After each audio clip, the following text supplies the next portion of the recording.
Y a continuación, dentro de nuestro programa, contaremos o dejaremos este espacio al maestro Marcelo Roffré. Y bueno, parte de su experiencia es haber participado en 2 procesos mundialistas. Uno fue en el 2006 con Argentina y otro en el 2014, esto en Colombia. También ha trabajado con jugadores muy destacados que ustedes, bueno, han de conocer bastante bien. Uno de ellos es Lionel Messi, esto durante el Mundial Sub-20 en Holanda 2005. También con Javier Saviola, esto en el Mundial Sub-20 en Argentina, esto en el 2001. Con Maxi Rodríguez durante el Mundial de Alemania 2006 y con James Rodríguez en Brasil 2014. Además, también ha trabajado en 12 clubes de fútbol, 10 en su natal Argentina, también uno más en Colombia y por supuesto aquí en nuestro país, en Toluca. Sin más por el momento, ¿qué les parece si los dejo en compañía del maestro Marcelo Roffré? Él nos va a dar su conferencia magistral, es Resiliencia, cómo construirla desde el error, casos juveniles y mayores de la selección de Argentina y Colombia. Lo recibimos con un fuerte aplauso, por favor.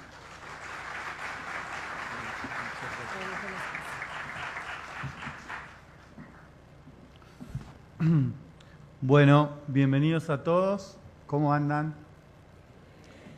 Les voy a pedir que apaguen los celulares, como le dijo recién, por una cuestión también de concentración, de focalización en la tarea y porque después va a haber testimonios de futbolistas que están grabados a los fines académicos, ¿eh? Así que les pido por favor respeto en ese punto. Bueno, muy agradecido a las autoridades del Atlas por este Congreso de Psicología y Fútbol. Muy agradecido a Claudia Rivas, que fue quien acercó mi nombre. Como bien fue la presentación, uno lleva ya 25 años casi de experiencia en el alto rendimiento, en especial en el fútbol, y es un honor muy grande poder estar acá. Es la tercera vez que estoy en Guadalajara. Ya he estado otras veces en México exponiendo, la primera vez donde nació mi amistad con Claudia en San Luis Potosí en 1999, y compartir este espacio con ponentes del nivel de Alexander García Mas, que viene desde España, de Regina Brandao, que viene desde Brasil, con quienes también me une una gran amistad desde el 2004, la primera vez que vinieron a Buenos Aires, con Parma Aragón, quien es un referente también, igual que Claudia, en la psicología del deporte aquí en México, que está en las selecciones juveniles, y con Ana, que es una gran alegría conocerla, con un trabajo impecable que ya van a escuchar que se está realizando en el Barcelona Fútbol Club. Así que bueno, ahí arrancamos. Primero voy a situar algunas cuestiones. Esperen que tengo que prender esto, que soy un poco limitado para la tecnología.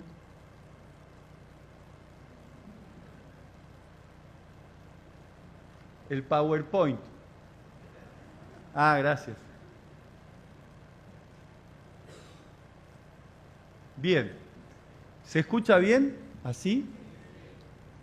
Preguntas disparadoras. Yo resumí el título de la ponencia. Estoy avisando que, porque yo sé que me paso siempre, entonces después me corren con el tiempo, pero estamos empezando 20 minutos después del horario. Así lo contemplan los organizadores. ¿Quién aparece en los momentos difíciles o adversos del equipo? ¿Cómo se crece desde el error? ¿Cómo se desarrolla el proceso resiliente y las estrategias de afrontamiento? ¿Y cuánto influye la motivación del deportista? Y por último, ¿cualquiera juega en una selección representando a su país? Bueno, estas son las preguntas disparadoras. Como ven, el título lo resumí en ese juego de palabras, persiguiendo la excelencia con resiliencia. Y no me quiero olvidar de nombrar a Jonathan, que fue muy importante en el día a día en la organización, como también a Carla y a Yasmín, que nos asistieron ayer en el taller, que hubo casi 20 integrantes del staff del Atlas Fútbol Club, que veo que están trabajando muy bien y fue muy lindo compartir ese taller con ellos. Y no me quiero olvidar de Solpad, que es una sociedad latinoamericana y del Caribe de la psicología de la actividad física y el deporte, en la que Claudia también es muy importante, y el doctor Francisco García Ucha. Y este es un momento un poco triste, quiero hacer mención por un compañero que falleció la semana pasada a los 33 años en un accidente de tránsito, Israel Yáñez de Ecuador. Y bueno, pensar un poquito en él en este momento. Por otro lado, bueno, cambiar rápidamente y pensar que hoy empieza la primavera, así que por lo menos en Argentina, acá también, ¿no? No, acá no. En España tampoco. Bueno, en Argentina sí. Y en Brasil también. Así que bueno, pensemos eso. Bien, vamos a intentar responder estas preguntas. Este es un congreso de psicología del deporte. Y esta definición, levanten la mano los que ya son psicólogos. Bien. Los que son estudiantes de psicología. Bien. Los que son entrenadores. Bien. Los que son preparadores físicos. Los que son directivos. Bueno, poquitos, pero por lo menos hay. Eso es bueno. Bien. ¿Por qué hago estas preguntas? Porque me cuesta esta cuestión moderna, ¿eh? Porque hago así, no. Esta es una definición que todos conocen de Weinberg y Gould sobre qué es la psicología del deporte. Es científico, no vamos a polemizar con los coaches. Si hay algún coach, los saludo y no tengo ningún problema con los coaches, solamente que hay que marcar una diferenciación importante, ¿no? Lo nuestro es científico, lo nuestro intenta abarcar todas estas variables, que es el 25% del rendimiento deportivo. Ya van a escuchar a James que dice que es más. De confianza sale la flechita resiliencia y toma de decisiones, que es un poco el tema de hoy. Debajo de las presiones podemos poner los miedos y la ansiedad.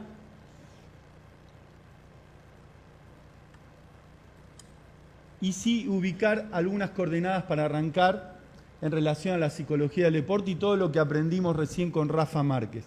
Es verdad que el futbolista lo primero que piensa, sea juvenil o mayor, que no está loco, y que el psicólogo deportivo viene a llevar y traer a los dirigentes o al entrenador. Esos son los dos prejuicios más comunes.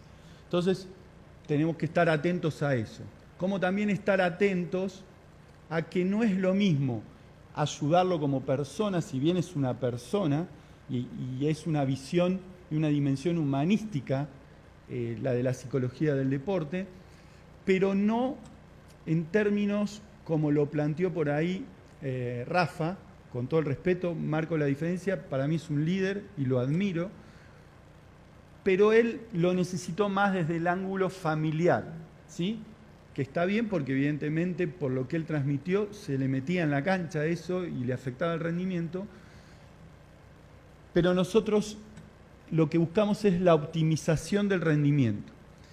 ¿Cómo? Atendiendo todas estas variables. Entonces le cuesta a la gente que nosotros le expliquemos, evidentemente a veces no lo transmitimos bien, que estamos para trabajar sobre el entrenamiento mental, que es un programa aplicado y es una ciencia, y no en cuestiones más clínicas. ¿Se entiende la diferencia? También hay algunas preguntas en relación a la vulnerabilidad del rol.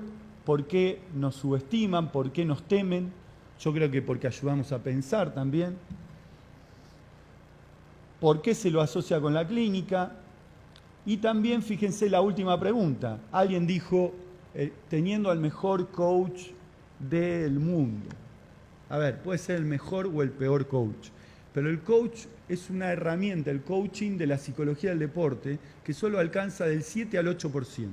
Y esto no lo digo yo, lo dijo Gloria Balaguer en una conferencia en la Argentina, que es una de las mejores psicólogas del deporte del mundo. Entonces, no quiero polemizar, pero sí marcar, como decía ahí, que el coaching es una pseudo profesión. No podemos decir que porque Osorio tuvo un coach, entonces se trabajó bien el aspecto mental. ¿Se entiende? Bien. Ahí la última pregunta dice, ¿por qué las pseudo profesiones tienen más marketing o mejor prensa?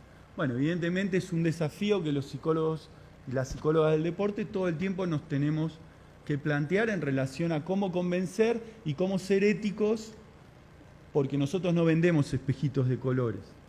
Entonces, no podemos revelar un montón de cosas y entonces estamos limitados también a nivel marketing.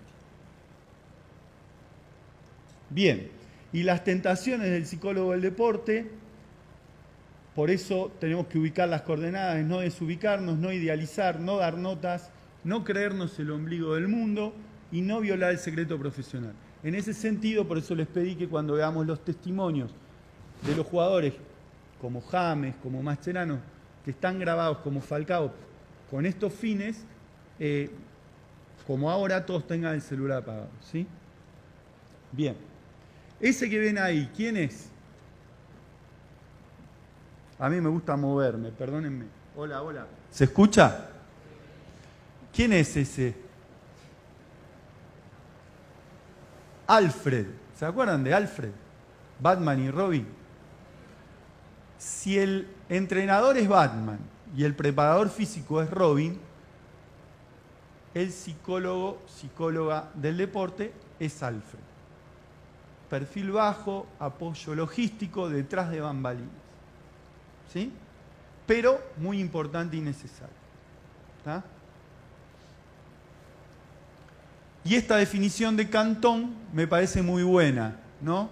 En relación a la importancia de la formación para el psicólogo del deporte.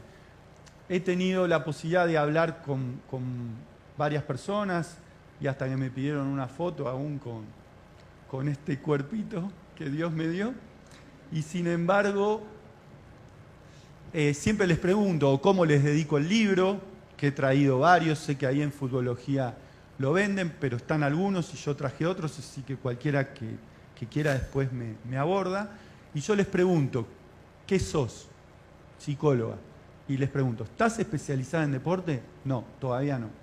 Bueno, ¿y qué estás esperando? No es muy simpática mi pregunta, pero es necesario. ¿Sí? ¿Por qué? Porque, como le dije hoy a alguien, tu error, que es imposible no cometerlo, porque todos lo cometemos, aún con experiencia de campo, tu error no lo pagás vos sola o vos solo, lo pagamos todos. Entonces es muy importante la especialidad, gente, muy importante. Bien. Este es un artículo mío que lo pueden buscar, nada más lo quiero plantear, porque el alto rendimiento es bastante difícil, como bien lo planteaba Rafa Márquez, ¿no? Bastante estresante, bastante difícil. Y hay un modelo que se llama VUCA o VICA en inglés, que está hecho para empresas. Yo me tomé el atrevimiento, ¿se escucha mejor acá? ¿No? Que yo me tomé el atrevimiento de adaptarlo al alto rendimiento deportivo, agregando algunas palabras y agregando una letra.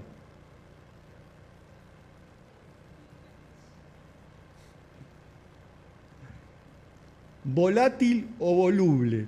Si en media hora estoy ya un poco chanfleado por esto, me dan una pastillita y sí. Volátil o voluble.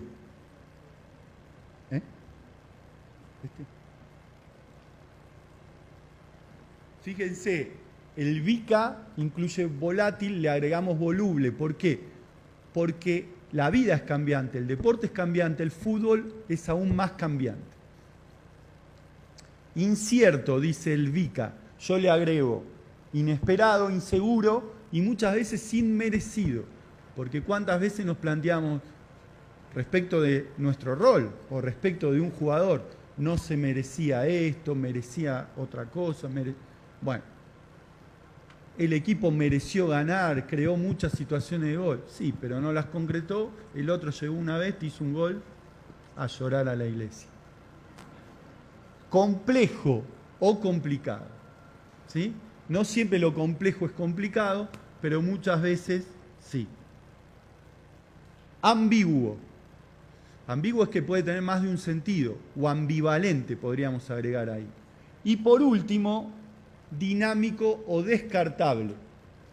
Lamentablemente todos en el alto rendimiento deportivo, como entrenadores, como psicólogos, como profes, como dirigentes, como médicos, somos descartables. Como un pañal, como dice Sabina, me abandonaste como unos zapatos viejos, ¿sí? Todos somos descartables. En la medida que entendamos estas coordenadas, vamos a sufrir un poquito menos, ¿sí? Porque ya vamos a estar preparados psicológicamente y vamos a disfrutar más el día a día como si fuera el último día que trabajamos. Hay un video excelente que lo habrán visto de Guardiola con Trueba, Conversaciones sobre el futuro, que Guardiola dice, yo siempre tengo la maleta preparada por si al otro día me voy.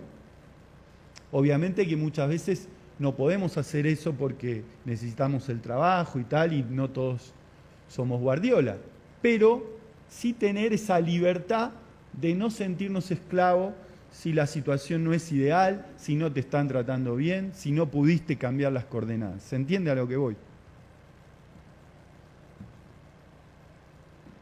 Bien, no por casualidad, los dos trabajos en los mundiales fueron con José Pekerman.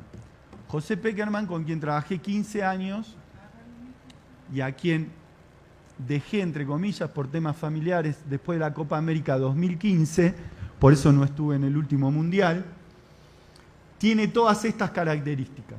Ayer en el taller desarrollamos esto, ¿no? Porque es mucho más fácil ser jefe que líder.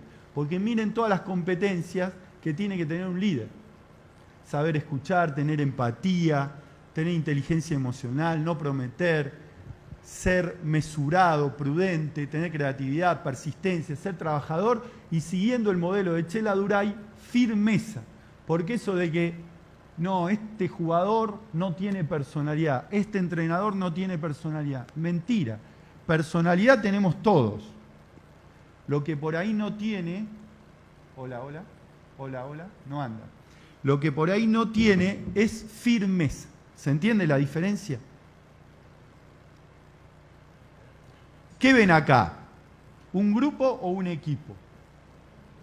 Un equipo, donde 24 mecánicos están concentrados exclusivamente en la tarea para cambiar los neumáticos en 2 segundos 9 centésimos. Cada vez se baja más. Bueno, esto fue un poco la radiografía del Mundial de Brasil 2014. No éramos 24, éramos 23. 23 y Pekerman, digamos, conduciendo 23 trabajadores del cuerpo médico, técnico, administrativo y 23 jugadores de fútbol. O sea, él a cargo de 46 personas. Ahora, ¿quiénes tienen que salir en la foto? El entrenador y los jugadores. En este caso, él entrena, el piloto y el dueño de la escudería. ¿Se entiende? Bien, ¿qué nos pasa cuando nos equivocamos?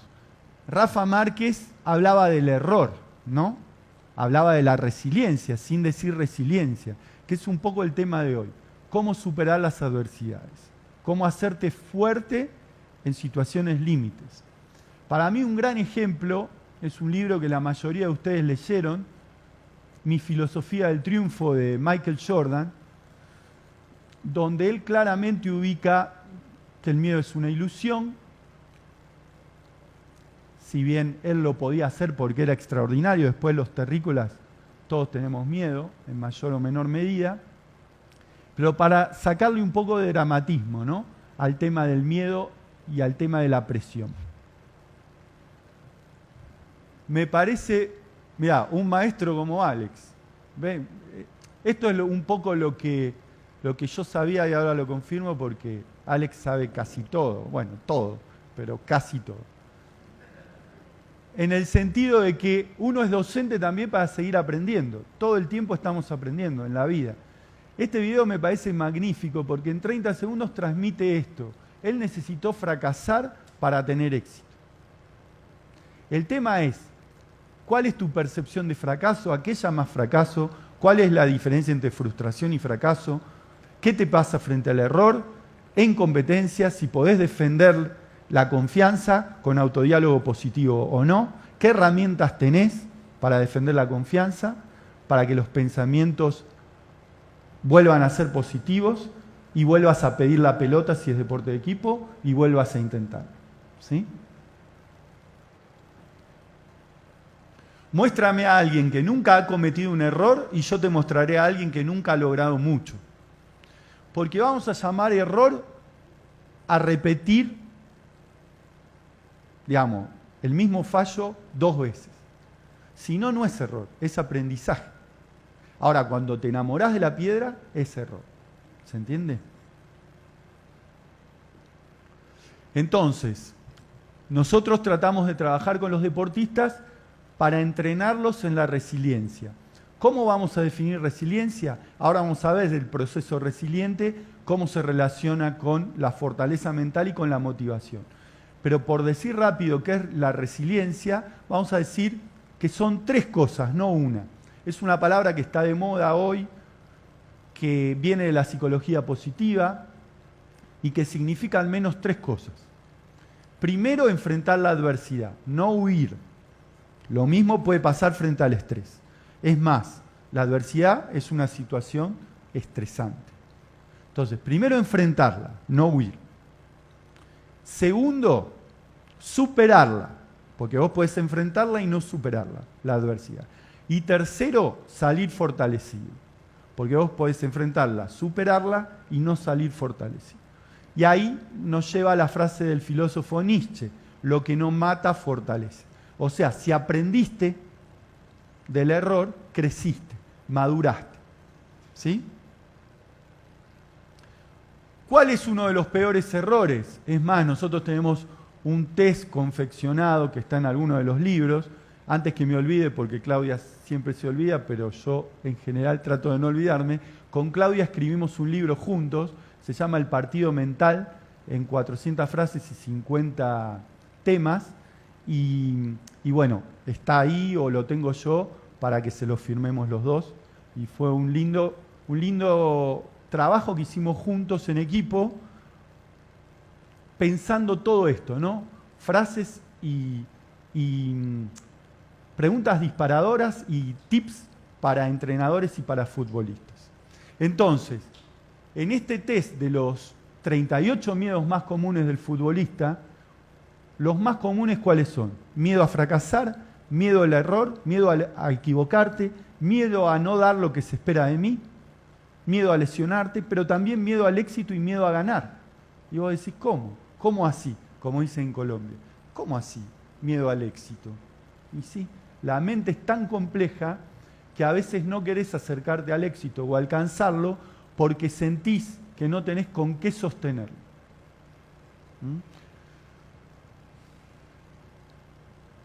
Esto es lo que decíamos, tropezar no es malo, encariñarse con la piedra sí. ¿Y qué pasa cuando hay cada vez menos margen de error? Ese es el Kun Agüero. Yo lo conocí cuando tenía 14 años. Yo les voy a tirar algunas cositas así, pero saben que existe el secreto profesional y que todos los que estamos acá somos muy cuidadosos de eso. Lo que les puedo decir es que Agüero, cuando yo lo conocí, estaba en Independiente, todavía no había debutado, y en la selección sub-15 de Argentina, que un entrenador me dijo, quizás sea más que Tevez, que Tevez hizo una gran carrera y finalmente Agüero terminó haciendo una carrera posiblemente más importante, ¿no? Por el presente. Lo bueno es la perseverancia. Hola, hola, hola. ¿Vamos? Vamos. Gracias. Y el Kun Agüero, el entrenador que lo dirigía en la selección se lo trataba de llevar despacio, porque era una escuela de valores con Pekerman y todos los entrenadores, donde importaba también el fair play, no solo ganar. Y el entrenador de Independiente, se dice el pecado y no el pecador, dijo, hay que llevarlo de a poco, pues ya se veía que era una mega estrella. ¿Saben a qué edad lo hizo debutar? En primera división, a los 15. Entonces vos decís, suerte que había que llevarlo de a poco. Si no, no me quiero imaginar. Bueno, y por ejemplo, yo nunca me voy a olvidar esta imagen. El Kun Agüero, que ya superó los 200 goles, ¿no?, en el Manchester City, la primera vez que debuta en Independiente, y vieron los periodistas que te intimidan como si fuera un arma con los micrófonos, suerte que ya se fueron todos porque vinieron por Rafa Márquez, todos así, y el Kun Agüero así. Claro, 15 años, 15 medios de televisión y de radio, y si bien yo en ese momento recién lo estaba conociendo, después apuntamos a eso, ¿no? A qué comunicar, cómo comunicar. Muy difícil para un chico de 15 años responder a esa expectativa, ¿no?, de declarar lo que te están preguntando. ¿Se entiende a lo que voy?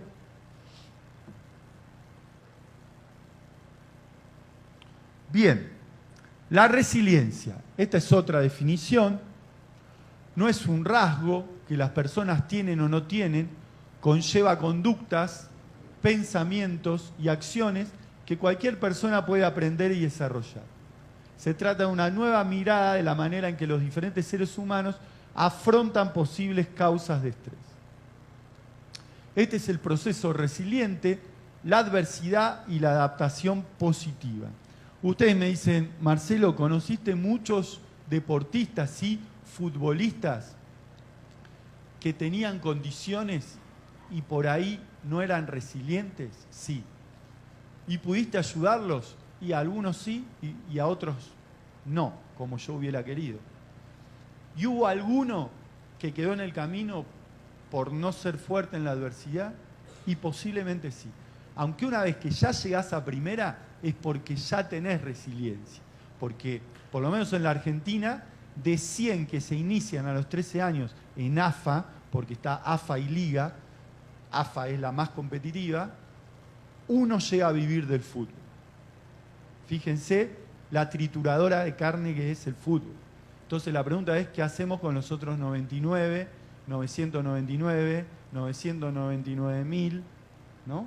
¿Quién se ocupa de ellos?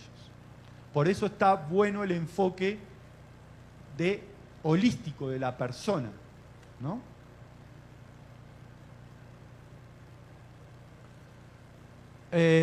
Hay distintas teorías que plantean una oposición entre resiliencia como rasgo de personalidad o como proceso de desarrollo dinámico, ¿sí? Si nos guiamos por la definición que di antes, lo vamos a tomar como proceso de desarrollo dinámico. Después les voy a mostrar cómo evaluamos el test de persona bajo la lluvia, que mide de alguna manera la reacción frente a la adversidad o tolerancia a la frustración, hoy llamada resiliencia, para saber qué defensas tiene el deportista frente a situaciones de estrés o adversas y cómo se sobrepone. Hoy es un tema clave en el deporte, el error y la resiliencia. Comprensión e identificación de los mecanismos por los cuales el individuo es capaz de adaptarse con éxito a la adversidad. Adaptarse con éxito a la adversidad. ¿Podemos poner el video del caballero? Este es un video de una de las películas de Batman que a mí me encanta y que no tiene, en principio no tiene nada que ver con la serie, pero ahora lo vamos a analizar juntos y se los pasamos a los jugadores y a los entrenadores, porque tiene que ver con momentos donde ves todo oscuro, donde estás en un túnel, donde estás en un pozo y crees que no podés salir. ¿Vieron esta cuestión de que a veces dramatizamos los partidos, es de vida o muerte? Esto era de vida o muerte. le pifiaba un cachito así y estaba tocando el violín. ¿Sí? O sea, acá no hay vuelta. No es una mala decisión, un cambio de frente que salió por el lateral, un penal errado. No, no. Acá era vida o muerte, ¿eh? Y esta ilusión de que la piola, la soga, el cordel te daba más seguridad y el sabio le muestra que no, que le daba más inseguridad. Que había un momento que había que arriesgar a todo o nada. Me parece que ilustra bien lo que estamos queriendo transmitir hoy. Adaptarse con éxito a la adversidad. Fíjense, entre los factores de riesgo se encuentran la ansiedad, la depresión, los afectos negativos, el estrés percibido y el estrés postraumático. Según estos autores, Fletcher y Sarkar, fíjense que son teorías nuevas, los factores de estrés aparecen como oportunidades para el crecimiento, el desarrollo y el dominio, es decir, evalúan estas situaciones como un reto motivante y no como una amenaza, que es el gran desafío de la psicología del deporte. En el esquema que vimos antes de las variables principales, la motivación estaba acá y los miedos y las presiones, el estrés acá. ¿Y qué hay que hacer? Transformar las mochilas en zanahorias. Y esto es un trabajo interdisciplinar.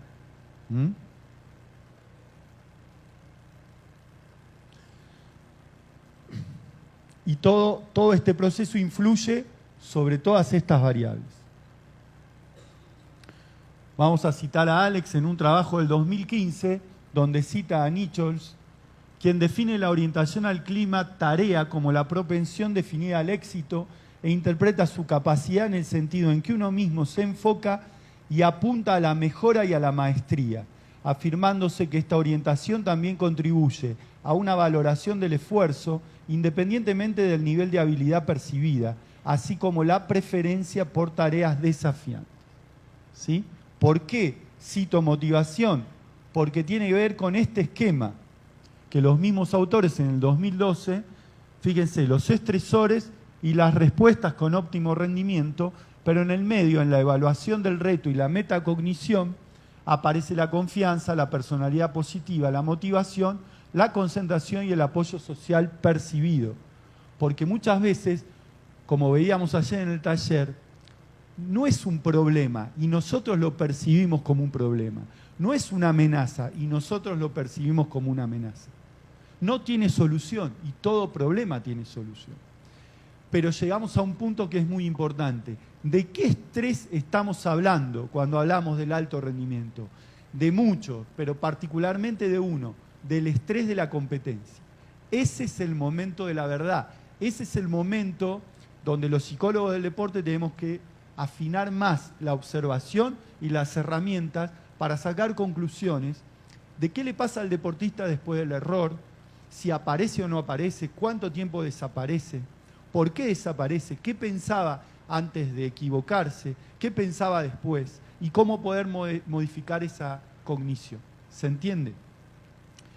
Entonces, hay deportistas que en los entrenamientos son fenómenos. 80-90% rinde bárbaro en los entrenamientos. Pero cuando llega la hora de la verdad, cuando están las cámaras, como decía Rafa Márquez, cuando está el público, cuando está la televisión, cuando anda a patear un penal. ¿Sí? Él dijo, cerraba los ojos. ¿Sí? Porque además el penal para mí, y no vamos a ahondar hoy, pero tiene también componentes de la teoría del juego, de la adivinanza, de las matemáticas, de las probabilidades, más allá de la técnica del jugador y el estudio del arquero.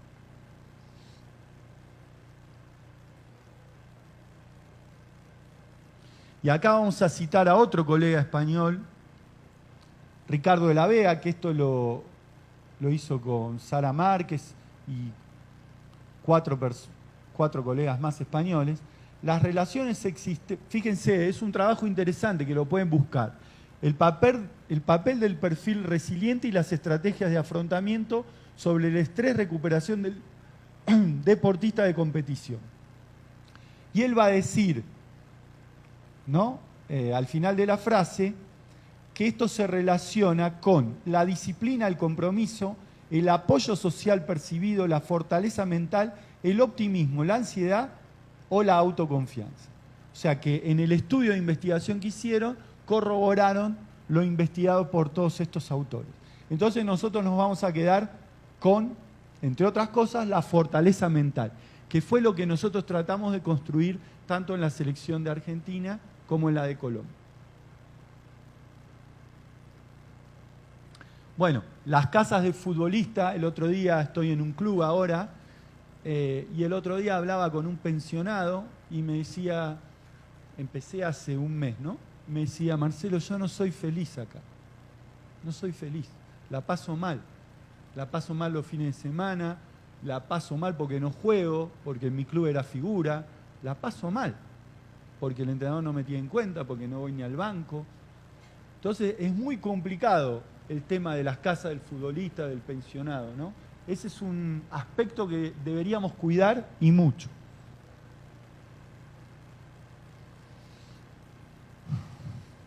Bueno, los distintos instrumentos para medir la adversidad, la adaptación positiva o el proceso de resiliencia. A nosotros nos funciona el CPRD factoralizado, ¿sí? No sé si lo conocen.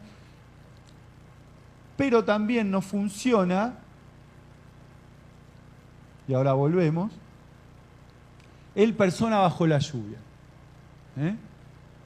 Tiene que ver con los test proyectivos, que los argentinos, digamos, si bien en deporte, obviamente que intervinimos cognitivo-conductualmente o sistémicamente, no desconocemos al inconsciente. O sea, creemos en la existencia del inconsciente y por eso también a veces utilizamos test proyectivos que, como decía Rappaport, son, digamos, como también Graciela Selener, el bolsillo roto del saco.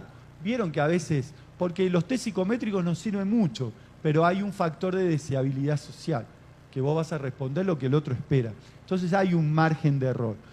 Y acá el margen de error es la interpretación, que hay que estar muy bien preparado para interpretarlo.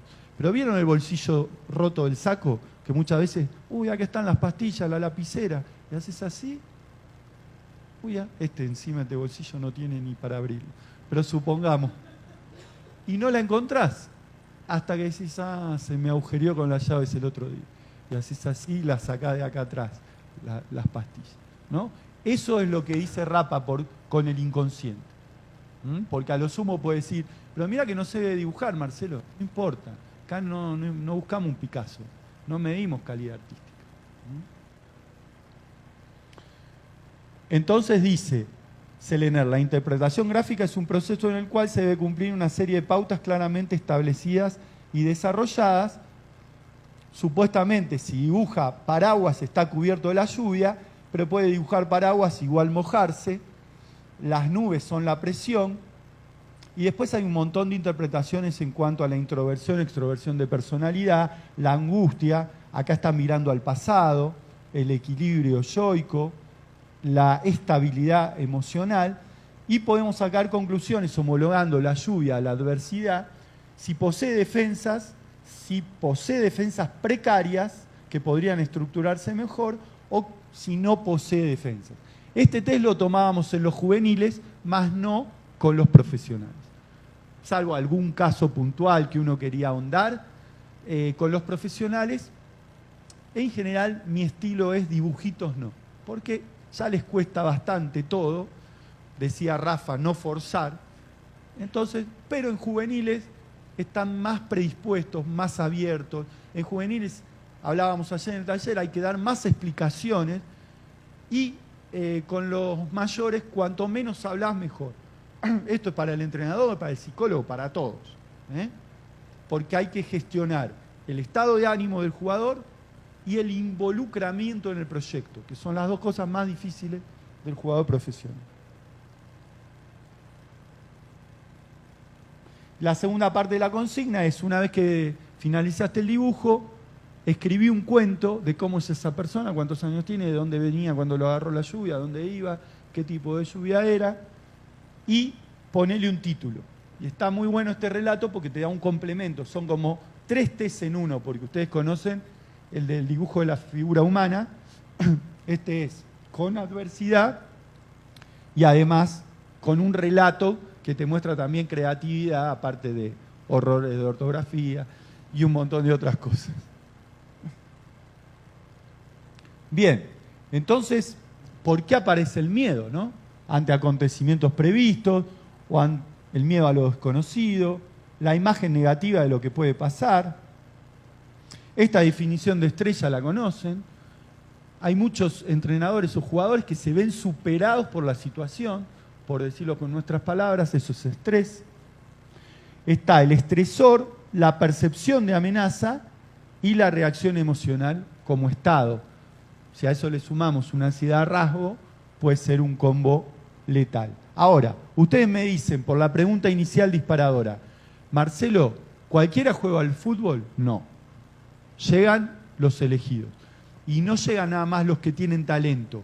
Llegan los que son inteligentes, los que tienen disciplina y los que tienen resiliencia. ¿Cualquiera juega en primera división? No. Es muy fácil la envidia social, mirá cuánta plata gana y hoy no tiene ganas de correr, olvidándose que es un ser humano y que el proceso motivacional conlleva altibajos. Pero no es fácil ser jugador de fútbol, no es fácil dejar tu familia de origen a los 14 años, no es fácil un montón de cosas. El ambiente del fútbol, decía Rafa, yo tuve problemas por ser sincero, porque en el fútbol ser sincero más que una virtud es un defecto, porque es un ambiente de hipocresía, el fútbol, donde todos están desconfiando de todos, todo el tiempo. Entonces, ¿cualquiera representa al país? No. Es bastante difícil representar al país. Lo dice Cortázar en Rayuela. Nada mata más al hombre que representar al país, que es un libro que les recomiendo.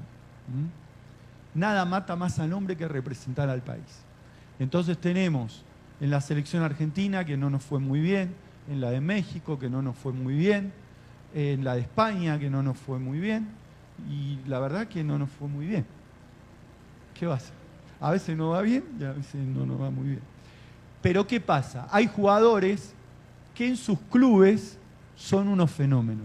Y cuando se ponen la casaca de la selección, disminuyen el rendimiento un 60%, un 50%, un 70%, por este miedo a fracasar, a no poder dar lo que se espera de mí, por la autoexigencia. Son muy pocos los jugadores que rinden más en la selección que en un club. Bueno, ya me están pidiendo que empiece a redondear, así vemos los videitos y vamos a las preguntas de ustedes. ¿Ven? En un estudio comparativo que hicimos con 200 deportistas de diferentes culturas, Argentina, Paraguay, España, fútbol, hockey femenino y hockey masculino sobre patines, siempre ganó autoexigencia interna.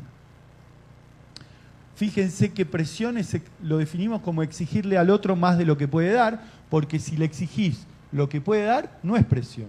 Ahora, si le exigís más, se angustia el otro. Ese es Colochini, que era el titular, el capitán de la selección sub-20, campeona del mundo, y ahí están los jugadores de Colombia en el primer encuentro en Madrid, que empezamos a trabajar la fortaleza mental, llenando unas planillas, unos cuestionarios de miedos y presiones. Porque a Colombia algo le pasaba, tenía grandísimos jugadores, pero hacía 3 mundiales que quedaba fuera, ¿sí? Y una de las cosas que le faltaba, además de cuestiones tácticas y de trabajo en equipo, era la mentalidad ganadora o la fortaleza mental. Bueno, acá un jugador, el Chori Domínguez, que dijo que el psicólogo le sacó los miedos, que él solo no hubiera ido a pedir ayuda. La definición de miedo como recelo o aprensión que uno tiene que le suceda algo contrario a lo que desea. Un actor que dice no me paralizo frente al miedo, acciono. Y los miedos más comunes que decíamos antes, ¿sí?, en estas planillas que utilizamos para evaluarlos. La mentalidad ganadora, Yepes, que era el capitán, con quien hicimos alianza estratégica, Falcao, el psicólogo que puede presionar, y ahí tenemos problemas, miren el chiste, tenés que ganar, pedazo de imbécil, o te reventamos a patadas, y los que están afuera dicen, che, ¿vos estás seguro de la idoneidad del psicólogo deportivo este? Es buenísimo. Me encanta ese. Hola. Porque también hay una metáfora, el psicólogo tiene presiones, y claro, psicólogo, psicólogue, como decimos en la Argentina, ahora que usamos para no decir psicóloga y psicólogo, el psicólogue también tiene presiones, ¿sí? Todo el tiempo tiene presiones, porque no nos deberían medir por resultados, pero nos miden por resultados. Digamos, lamentablemente es así. Un líder eficaz, y acá están los casos. Les voy a contar brevemente, vemos un par de videos y ya damos espacio a las preguntas. Por ejemplo, Mascherano, ahora vamos a ver el video. Lucas Biglia, que por ejemplo se rompió el tobillo en el último amistoso de la Sub-20 previo a viajar al Mundial y se perdió el Mundial. Bueno, Colochini, que lo hizo público, por eso lo puedo contar. Falleció la madre cuando él fue vendido al Milan de Boca. En realidad se fue por la patria potestad. Y a él se le vino el mundo abajo. Cuando llegó a la Sub-20, el cuerpo técnico se dio cuenta de esto. Y yo traté de convencerlo que se abra. Él se resistía. Cuando se abrió, como era un tema clínico, yo le dije, porque no estaba rindiendo bien, pero yo le dije, Fabricio, ¿no preferís que te consiga un psicólogo clínico? Si bien yo era psicólogo clínico también, no quería que él quede etiquetado en el lugar de, ahí va el que tiene problemas con el psicólogo, ¿sí? Sin embargo, la respuesta fue, Marcelo, me hinchaste 4 meses y ahora que me abro, ¿me querés derivar con otro? No, quiero trabajar con vos. Bueno, y empezamos a trabajar, ¿sí? Pero era el duelo de la pérdida de la madre, cuando él tenía 18 años. Bueno, Messi, que cuando pude trabajar con él, que tenía muy buen entorno antes, o sea, ya antes de ir al Barcelona y después, que lo hablábamos con Ana ayer, todos los valores de la Masía, cómo lo ayudaron, también él se frustraba muy fácil cuando le sacaban la pelota. Abondancieri, que era un arquero que ya había salido campeón del mundo con Boca, y bueno, hay un video, pero no lo vamos a ver hoy. Él lo hizo público también, que tenía un exceso de responsabilidad, porque el arco de Boca es muy grande, pero la selección, él la había pensado en el Mundial 2006 como lo que le faltaba para cerrar una carrera brillante. El último eslabón de una cadena brillante. Entonces, se metía mucha presión a sí mismo. Lo que hicimos fue un trabajo de deconstrucción de un escenario enorme que él había construido, ¿sí? Como amenazando. Bueno, y Bataglia es un jugador que hoy está en la selección y yo trabajé en privado y que la verdad no hice nada, se lo repito 1 y 1000 veces, pero él, cada logro porque tuvimos 5 sesiones nada más y a distancia, y él lo único que hace es repetirme cada vez que logra algo, gracias Marce, vos me ayudaste. Lo único que hice fue que en un momento que él no jugaba ni nada, le brindé algunas herramientas, donde él lo asocia a eso con su reinvención, digamos, con su renacimiento para después volver a un equipo B de Portugal y empezar la reconstrucción. Y después, en el lado de Colombia, por ejemplo, el caso de Ospina, que cuando yo lo conocía en Madrid era un arquerazo y Pekerman lo ponía de titular, pero él estaba preocupado porque en su club no era titular. Entonces, era una jugada para el técnico. ¿Cómo pones a alguien que no juega frecuentemente en su club, más siendo arquero? ¿Se entiende? Es complicado. Entonces, todo eso a él, esa ansiedad, hubo que trabajarla. Lo de Falcao, que yo aprendí mucho, uno aprende todo el tiempo, yo aprendí mucho de Falcao, la resiliencia. Yo lo admiro a Falcao porque él se perdió el Mundial de Brasil, ahora tuvo su revancha en Rusia, pero Falcao lo tomó con una entereza porque volvió de un ligamento cruzado y no le alcanzó el tiempo, y nos acompañó a Brasil a alentar al equipo y tal. Bueno, y ahora lo van a escuchar a James. Ponemos, por favor, los videitos y ya damos lugar a las preguntas. Empezamos por Mascherano, que igual yo lo corto, cuando les hago así, lo corto. Hola. Antes de tiempo. Bueno. Vamos a las preguntas. Dejamos a Lucas Biglia. Entonces damos paso, abrimos este espacio para las preguntas. Únicamente van a ser 3 en esta ocasión, pero bueno, les decimos que va a estar también el maestro por aquí en los pasillos, así que les pedimos guarden sus preguntas para que lo puedan ahorita al final interceptar, ¿va? Entonces iniciamos por allá, 1, 2 y 3, ¿va? Gracias.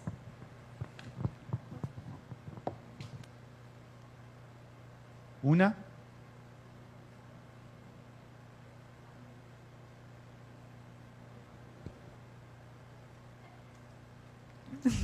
Ya. Vamos a iniciar de este lado por la cercanía y ahorita me paso para acá atrás.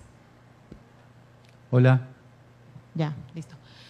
¿Cómo puedes trabajar la resiliencia con un adolescente de 14 años, donde de alguna manera la parte más difícil es el propio control emocional? Control de impulsos, ¿no? ¿Te referís? Los 14 años, para mí la edad ideal para trabajar con los deportistas es entre los 13 y los 21 años. A su vez es una etapa muy compleja porque es el puente entre la niñez / pubertad y la adultez, donde la personalidad se está conformando. Me parece que tenés que hacer un trabajo en relación a la inteligencia emocional, ¿no? Al autoconocimiento, al autocontrol de los impulsos, a la automotivación, al planteamiento de metas. ¿Es un futbolista? Al planteamiento de metas, pero también atender las cuestiones que le están pasando como persona, ¿no? En este proceso de crecimiento. Su acceso a la sexualidad, el factor social, todo esto también es muy importante, ¿no? No quedarte a esa edad solo en el rendimiento. Y trabajar mucho la ideación positiva. Cómo reemplazar un pensamiento negativo por uno positivo, trabajar con videos. Bueno, hay muchas herramientas. No, de nada. Aquí arriba. ¿A dónde? Aquí. Hola. Hola. Es muy distinto cómo se trabaja con un atleta que está en un equipo a cómo trabajas con un atleta que es en solitario, por ejemplo, un tenista, un golfista. En solitario. Ajá, o sea, por ejemplo, yo me imagino que un futbolista o un basquetbolista o alguien que tiene un equipo, pues tiene también mucho más redes de apoyo por pertenecer a otra familia que no es la de casa, y un jugador o un atleta que trabaja en solitario, pienso yo, tal vez erróneamente, no sé, que tiene mucho más trabajo mental o muchas más dificultades porque no recibe ese apoyo, tal vez. No, está bien la pregunta. A ver, te diría sí y no. Sí, porque el equilibrio emocional y el manejo de los pensamientos que vos necesitas en un deporte individual es mayor. El trabajo de fortaleza mental. ¿En qué sentido?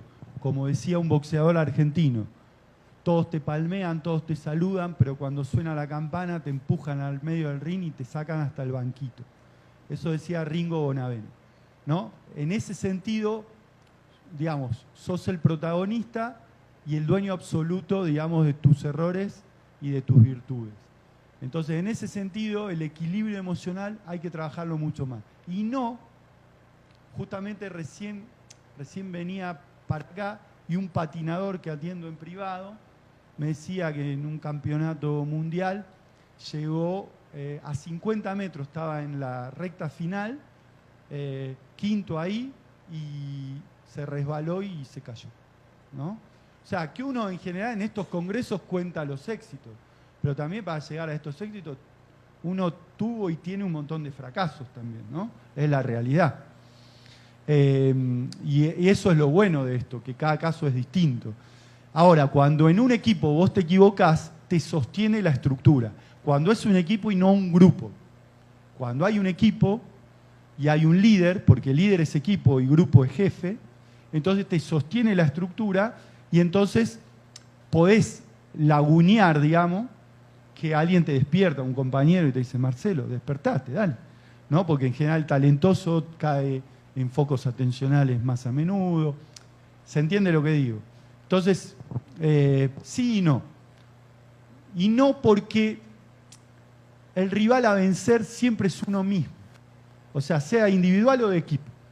Las metas y los límites están en la propia cabeza de uno. Y la resiliencia también. Lo que pasa es que en un equipo hay unos objetivos que el líder tiene que bajar que son de todos. Pero nunca hay que perder las diferencias individuales y las metas individuales. La última. Hola, buenas tardes. ¿Dónde estás? De este lado. ¿Dónde? ¿Acá? No te veo. ¿Acá? Ah, justo me encandila la luz. Bien. Platicábamos hace un rato acerca del profesor... Cuidado. Acerca del profesor Peckerman, donde usted mencionaba que tenía 46 personas a su cargo. Sí. Entonces, lo que me interesa a mí es, de repente se habla del entrenador como una persona inquebrantable, ¿no? El líder, el que debe estar a cargo de todo y nunca falla. Me gustaría saber si en algún momento algún entrenador ha tenido la apertura para solicitarle apoyo y conocer su opinión acerca de la importancia de que el entrenador tenga un trabajo personal. O sea, si en su experiencia se ha dado o cómo lo ha percibido. Bueno, lo que vos observás es tal cual. A ver, el trabajo nuestro depende mucho de lo que hagamos con el entrenador y de lo que él nos permita hacer y dónde nos ubique, porque nosotros somos un complemento de él. En mi caso, 15 años trabajando con Peckerman, Regina 20 años con Felipe Scolari. Lo que pasa es que después de tantos años ya te entendés muy bien y ya sabés, sin que te lo diga, lo que le está pasando. Pero uno tiene que dedicarle mucho tiempo a escuchar al entrenador. Lo que vos marcás es tal cual. Es head coach, digamos. Yo diría esa figura, ¿no? 46 personas a cargo, aunque delegues en otros entrenadores o en otras especialidades, no es fácil, no es para cualquiera. Tiene que estar preparado y saber un poco de todo y supervisar todo. Varios entrenadores, muchas veces en silencio en el consultorio, vienen porque a veces asocian que pedir ayuda al psicólogo, como decía Rafa Márquez, es un signo de debilidad y no de grandeza y no de crecer, y vienen por cuestiones como la que vos marcás, ¿no? Porque además, por ejemplo, y esto me parece muy claro, la pequeña duda del entrenador es la gran duda, vamos a decir, si es jefe del dirigido, si es líder del conducido. O sea, no es que no puede tener dudas o debilidades, es que lamentablemente no las puede mostrar, porque el que las muestra es el que maneja el bus, y entonces la moral de todos desbarranca, ¿se entiende? Entonces tiene que cuidar todos los aspectos, y ese especialmente, y eso es trabajo interno. Bueno, ya estamos. Muchísimas gracias a todos, espero haberles dejado algo. Un orgullo estar acá. Agradecer nuevamente al Atlas. Y si alguien quiere buscarme, mi página web es mi nombre, marceloroffe.com. Ahí está mi Twitter, mi Facebook, mi Instagram. Ahí están mis libros, videos y artículos. Y cualquiera que quiera hablar conmigo, nos quedamos hasta que termine el congreso. Y ahora disfruten a todos los que vienen y enseguidita a Regina Brandão. Muchísimas gracias, maestro Marcelo.